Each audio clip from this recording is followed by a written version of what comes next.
Welcome to Golden Years. This month we are featuring Tech for Life, and we have President Dave Harris with us. So come on back. Severe weather can destroy a home in seconds. There's no time to think, only time to act. Have a kit so you're ready for any emergency. Develop a plan for what you and your family will do before disaster strikes. And stay informed during severe weather any way you can. It can be the difference between losing your possessions and losing your life. Just ask the owners of this house. Visit weather.com/ready and let the Weather Channel help you prepare your family for emergencies. You're watching The Bat. Hello, my name is Cindy Schneider, and I'm the Executive Director of the Hands Foundation. We are a county-wide nonprofit dedicated to helping improve the quality of life for Medina County seniors. If you have any questions regarding any type of senior issues, please don't hesitate to call us at 216-780-4135 or visit our website at www.hands-foundation.org. Thank you.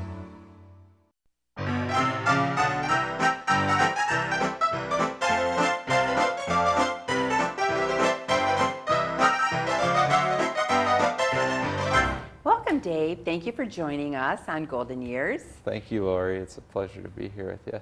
Good. Tell me, what is Tech for Life? Absolutely. Well, Tech for Life is a relatively newcomer in the community. It's a company that really specializes in educating folks on how to better use their technological devices for communication. And it might be anything from the computer, the cell phone, the digital camera, but we design a specific curriculum catered to the individual. So it's an educational training process that we go through with folks. And Tech for Life, that just like it says, technology for life, and everything's done in people's own homes. But we also offer a second service, and that is our Living Through Legacies memoirs, which is a personal journal-like book that is just filled with persons' anecdotes and stories of life and their special memories and photographs and that sort of thing. And it's just a really great company that really seeks to connect folks in the community to family values and sharing and connecting more. And Dave, Tech for Life, it's your own creation. Tech for Life is my own creation, absolutely. And how did you come up with this idea? Well, it's a great idea of how it all came about. It's sort of one of those providential moments in life, I think, where I was spending a couple years of my college years doing research during the summer, and I was sort of getting tired of just doing the normal, the everyday, mundane, going into the lab or looking at statistics on a computer screen. And I decided that I wanted to work on board a small luxury cruise ship up in New England. Sort of had an opportunity to do that as a deckhand where, you know, we ensured passenger safety and we would tie the ship up at dock when we'd go into port and work with the captain and that sort of thing. But we talked to the passengers all the time. So we had about 50 guests each week on board with us. And being a deckhand, we weren't necessarily interacting them on the same level as the servers at dinner and so forth, but we would pass them in the halls and we would have time to talk to them on the deck and learn from them and just really enjoyed their stories. And when I came home from that, I was mowing the yard one night and decided I really liked working with that group of people on the cruise ship. I really enjoyed their stories. And I think that there's a need for better educating these folks on their technology needs to better facilitate empowerment and that sort of thing, and give them an opportunity to connect with their families in a new and better way. If they're already connected with technology is one thing, but to push them further and to continue their lifelong learning process is really what I was seeking to do. And that's how Tech for Life was really born. Awesome. And Tech for Life, I mean, what an ideal company. I mean, technology is changing constantly, and a lot of people are fearful of it. Exactly, exactly. So if we're able to go in and work with somebody to facilitate a new relationship through a digital space and allow them to explore and find information easier and to just learn the language, because as you mentioned, it's constantly changing. And our dictionaries are becoming lesser used, but at the same time, new words are constantly being added based on the technology, such as like Google and Facebook and Twitter, and what is a tweet and a hashtag, and all of this all of this jargon is just beyond confusing to even people my age. People my age aren't all in tune, so how can we expect our more Seniors. mature adults to really understand? It surprises me when I do go into the senior homes and they are sitting there with the computer.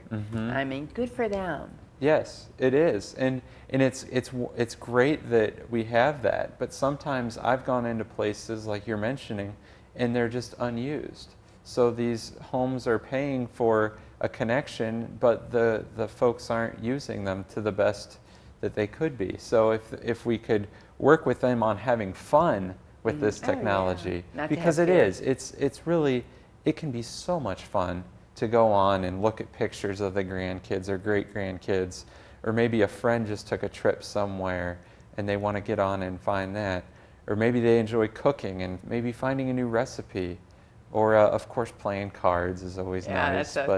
that's a given. Even Skype. I mean, so many Oh, grandparents are telling me that absolutely. they just get online, they talk to their grandchildren. Yes. It's awesome. Yeah, and Skype is just so powerful. And grandparents can read stories to their grandkids through amazing. it, That and is it's amazing. almost like you're right there, and the quality has improved through the years. And I just think Skype is such a great tool for any of us to use. That if we're close or far, it's just nice to be able to see the person and not just hear their voice, but to see them. That's just really special. And they need special people like you to teach them through this. It absolutely helps, because sometimes families, with everybody's hectic schedules these days, and sometimes families aren't living as close as they once did, and to have somebody come in as sort of an outsider can really alleviate the process too, because even if the children can teach their parents, it's an issue of patience and time, and where is the time to work with them. So that's where Tech for Life can really come in and provide that extra helping hand, and then really design that custom, like I say, a custom learning objective to really plan for what that person actually wants to do with what they might already have. So uncovering that potential and surprising them is really what it's all about. I went into one home to do a rescue alert pendant, and the son had just purchased a laptop and said, "Mom, I'm ready to teach you. You are going to learn this laptop." And she was so fearful of it. Yes. But he had the patience enough to say, "Okay, this is what's going to happen. You want Sure. to see your grandchildren many states away, many miles away. You could see how they're growing, how they're changing. You could have a conversation with them." It's just amazing, amazing. Oh, it is. It really is. I also heard you're involved in the Helping Hands newspaper. Sure. So let me give you a little bit of background behind how the Hands and Tech for Life really became aligned. Back about 2008, Tech for Life, myself, I should say, as the president, had a conversation with Nancy Likens, the director of the Wadsworth Center for Older Adults, on how to really further their intergenerational programming with the use of technology.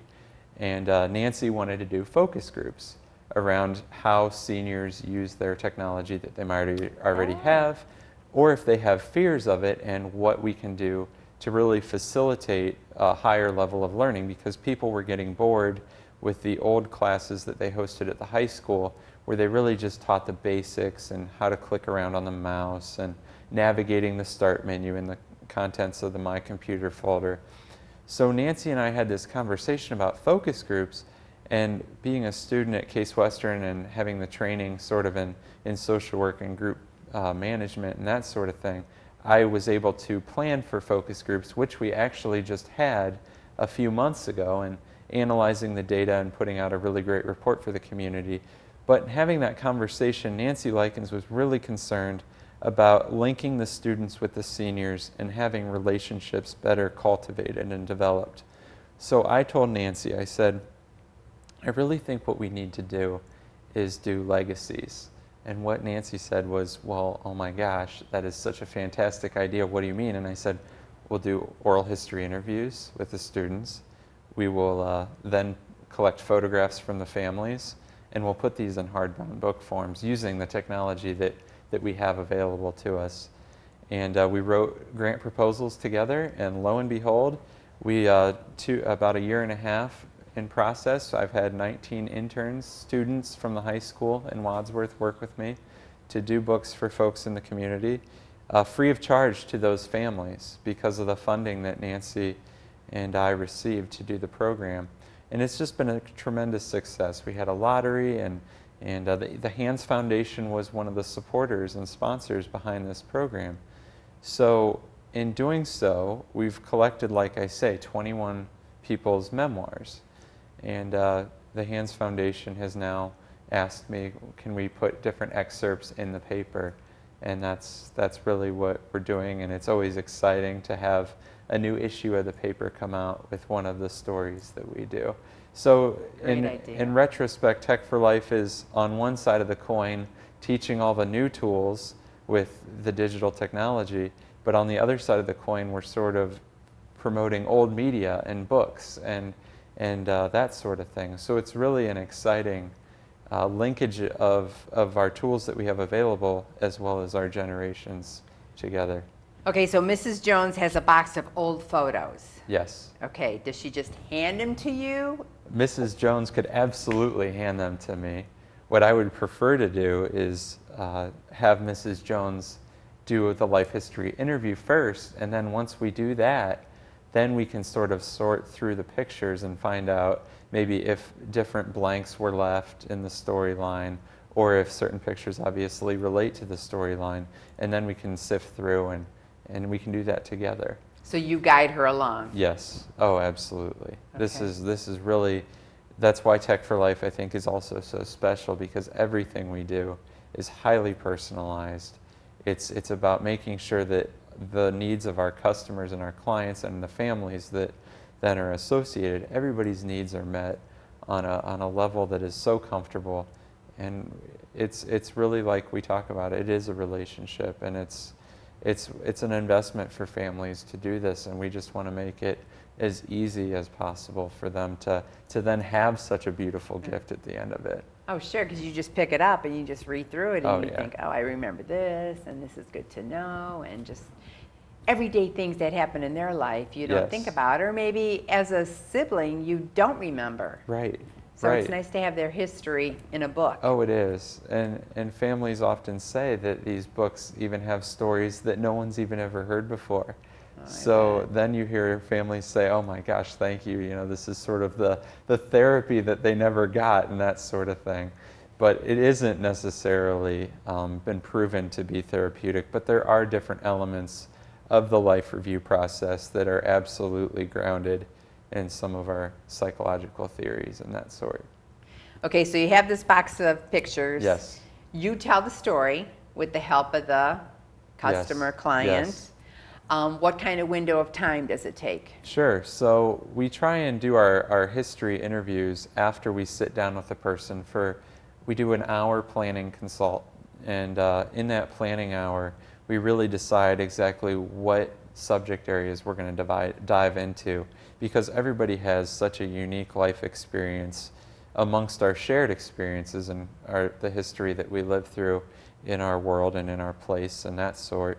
So we really try and lay out an outline as far as how we're going to go through this interview conversation, because the stories that are then in that interview, whether it's a 20-minute interview, a 50-minute interview, or if we do multiple hour-long interviews to really produce a large memoir for a family, we can do turnaround in anywhere between 3 weeks to 3 months' time on average.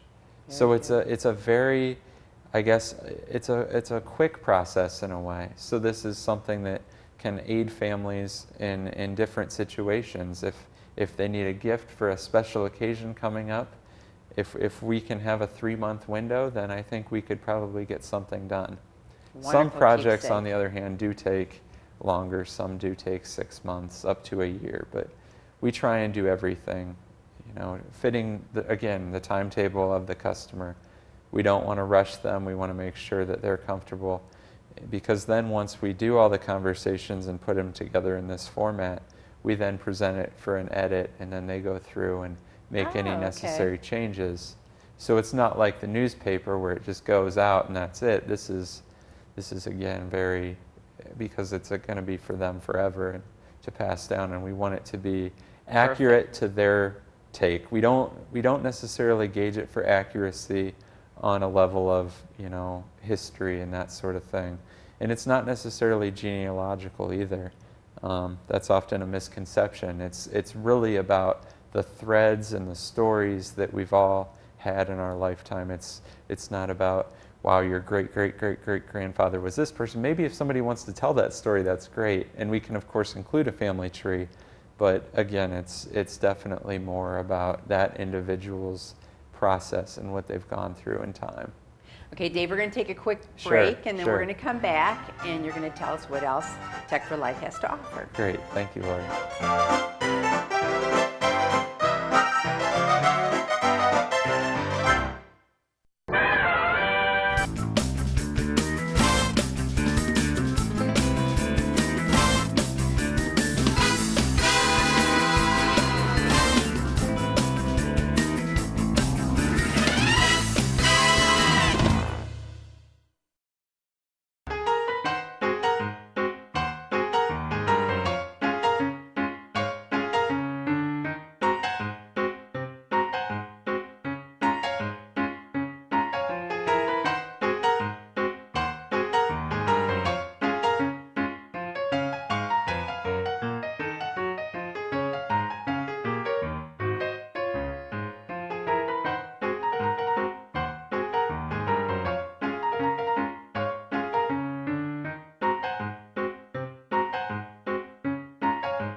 The magical thing about using energy wisely is that anyone can do it. Turn off lights. Use energy-saving light bulbs. And turn off computers and game systems when not in use. Make a change and we can really fly. Grab a grown-up and go online to energy.gov/kids. Welcome back to Golden Years. We are interviewing Dave Harris, president of Tech for Life. And Dave, we were talking about relationships in the community. You spoke about having a relationship with Hands Foundation Absolutely. and Wadsworth Office for Older Adults. Yes. Who else have you connected with? Well, in Medina County, I've also worked over at the Medina Office for Older Adults. I gave a speaking engagement there a few months back, and we talked a little bit about the importance of story and how important it is for families to really take down what it means to have lived the life that they did. Another relationship that is really wonderful right now is with Metro Health Hospital, and I'm teaching some classes there on the benefits of technology for leisure opportunities. So we're reviewing sort of all the gadgets that are out there, all the language, in a group class-like setting where people can actually bring in their gadgets, such as their cameras, their cell phones, their laptops. Okay. And it's sort of this guided how-to clinic on how these different gadgets can better be used, and sort of just providing an overview. And it's really a glorified show and tell in a lot of ways for these people, and they're really enjoying the classes that are going on. And my next one is actually in July. And we'll have that schedule up on Metro Health's website should anyone be interested. And those classes are free of charge. Awesome. For people who have the Metro Health Advantage through Metro Health Hospital. And Metro Health Advantage is free to join for seniors in the Cuyahoga County area. And Medina County folks living in northern Medina County might also be able to join, but you can find all that information on the Metro Health website. You had said earlier that you had interviewed seniors in Wadsworth. Sure. Out of all that interviewing and chatting and talking, Who are some of the people? Well, no, not some of the people, but who came forward? Did a lot come forward and get the legacy books? There was hesitant interest at first because of the idea that, oh, who am I telling the story to? Where is this going? That sort of thing. But as we presented it more and more, Nancy and I really worked to make this as comfortable as possible because it was so new at that point. But once people got an understanding that this is for them and their families, the stories aren't necessarily going to be broadcasted and that sort of thing, people became really excited about the idea. So just to give you an idea, we had a very slow response to different discussions in the Trading Post and that sort of thing. But as soon as Nancy Likens presented it at a Christmas party for the seniors in Wadsworth, and we actually held up an example book, people were just signing up for the lottery like crazy. So we had a tremendous response to our first run at doing the Legacies in Wadsworth. But then as I was telling you too, as far as relationships go, I had a similar project to the lottery at Case Western Reserve. And the McGregor Foundation sponsored the opportunity for 12 families in the Cleveland neighborhoods surrounding our campus to take part in this opportunity. And we went into 2 different communities. One was a sort of assisted living and independent living home called the McGregor Home in East Cleveland. That's right where the McGregor Foundation actually sits. Okay. It's the old Rockefeller estate, and it's just a beautiful place. Oh, history. Absolutely, absolutely. And then the other place was in the Fairfax neighborhood, which is just an incredible, rich history source. Yeah. And with the Cleveland Clinic being right there, and sort of African American heritage and history right there at the heart, was an exciting area to dive into. And the response from seniors there was just overwhelming. Just Great. going and applying for this opportunity, and like I said, we picked 12, and then I had students from the university work with me in interviewing and putting the books together there. So I guess once the seniors earn your trust, it's they open so up. much about, yeah, that initial trust and that planning consult, and whoever we work with to get this going off the ground, whether it's a son or a daughter, a grandchild, or themselves doing their story for their children, it's just trust is developed right from the start. And what an awesome idea to do to leave this behind. Oh, absolutely, absolutely. I was on your website, and Sure. it is user-friendly. Thank you. You have different fonts, Yes, so you can make it larger if you need to read it easier. yes, So that's a good Yes. tool for the seniors. absolutely. And your absolutely. testimonials were phenomenal. A lot of people opened up, and they Yes. said what a good venture they did have Oh, experience with you. It's just been tremendous. And being a young adult, I should say that working with a lot of the customers has been like having somewhat of an adopted set of grandparents in a lot of ways. And some have left us in the physical realm, and that's always sad to have to go to a customer's wake and that sort of thing. But it's just been a blessing to work with so many wonderful people, and to read their comments is just always heartwarming, and They are. They were. it really is. Now, what if a senior wants to review one of your books that Sure. you did create? Absolutely. Are they anywhere that they could get their hands on it, borrow Definitely, it, or definitely, anything? definitely. So some of the books that we've done in Wadsworth are actually available in the local history room at the Wadsworth Public Library. What a good so idea. people can go in there. I think we have a collection of about 10 books in there, and they can go in there and read them. And you can't check them out there, but they can, of course, read them and enjoy them at the library. Oh, okay. Or they can call. I mean, I have no problem signing out some of my own books out of my library collection, because I really feel that these books are just so powerfully filled with lessons of what people have gone through in their years, and some of them are filled with adventure like you wouldn't believe. Oh, I bet. One of my latest books is about a gentleman who rode his motorcycle in the Iron Butt competitions, which is an endurance race, and you basically ride for 10 days going about 12,000 miles, and it's just a relay race type deal, and just so exciting, and how fast he goes and who he meets along the way and what he sees, and How neat. just beyond what you can really imagine doing. it's just great for somebody to have an outlet in their life to really enjoy the finer side of things. And kudos for you for being as young as you are, to be able to relate to the seniors and what went on in their generation. I mean, so many Sure. teens you talk to today, they're like, what? I mean, Mm-hmm. they could not imagine life without a cell phone, without a computer.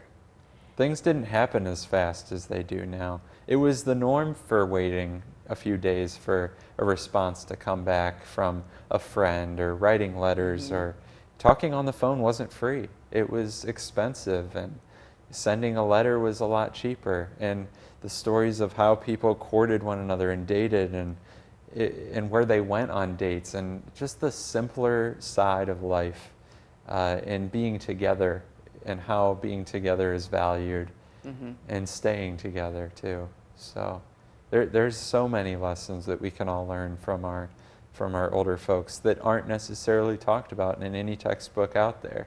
So in a way, I like to say this is really history uncovered. This is history in a new sense. This is history from the everyday person, and what we can learn from each other in the everyday person, and what we can teach using our technology tools. It can all become this orchestrated measure that's just beyond what we can conceive.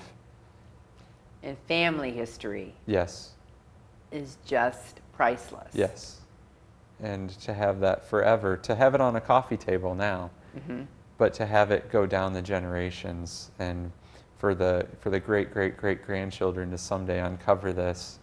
What a great piece that it'll be like a time capsule. Anything else do you want to share with the audience? In terms of future work that you'll be able to see, there's a book coming out around September on the history of Lehman's in Kidron, Ohio. And Lehman's is really known for their old-fashioned technology that they sell, butter churns, gas stoves, kerosene and gas appliances. And they really got their start by serving the Amish. And since then, there have been different things in history, like an oil crisis, that have sent people to learn from the Amish population. And going to Kidron, because Kidron had Lehman's, and Lehman's sold these products and educated you on using them. So people flocked there in the 70s for a gas stove, whether it was a heating stove or a cooking stove, and really to learn how they could go off of the electric grid. And they had missionaries as customers, and environmentalists, of course, and just everyday people that wanted to learn how they could use less and less electricity.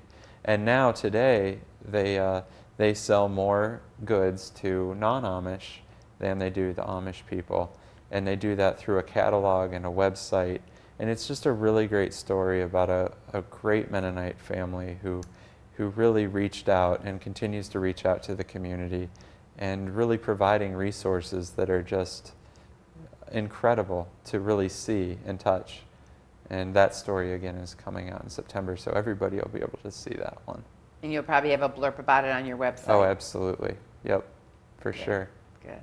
Well, I really enjoyed interviewing you. Thank You you. sound like you Thank have you, a Lori. really fantastic company, and It's Tech for Life. I mean, like we said, technology is changing daily. absolutely. And it's nice to have someone Absolutely. there to help people out. Absolutely, yes. So the website is just chock full of information, a blog where you can read about some of the latest projects and the latest events that we're involved with, because we're a professional friend of the Wadsworth Older Adult Foundation. So we've done things like the Senior Citizens Prom, and this summer there will be the Rib Cook-Off in July. Oh, and that's the coming. Dog Day in September, which will be really exciting.